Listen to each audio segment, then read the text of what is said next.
Doom wasn't scarred, stuff like Mhm. that. Like the actual, like, what if the Fantastic Four had been cured? Yeah.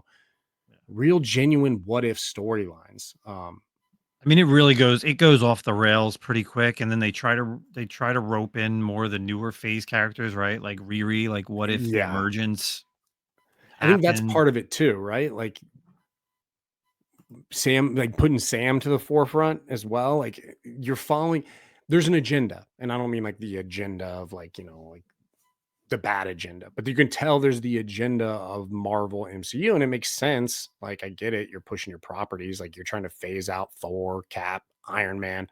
You're trying to get these new characters in there, but it never felt genuine to me. Right?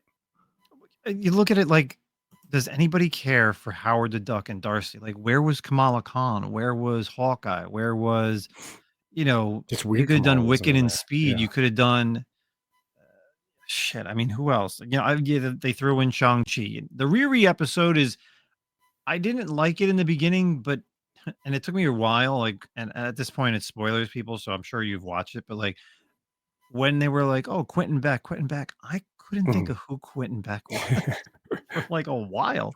But then I'm like, "This is cool. Like, this is really interesting." And but again, like it's pushing these newer characters that we've only seen, very briefly, right? Like Mhm. she just has that. Like, why couldn't they do Shuri? Like, where was she? Or Yeah. even Yelena? Like Yelena's been in more stuff Yeah. prior to this, right?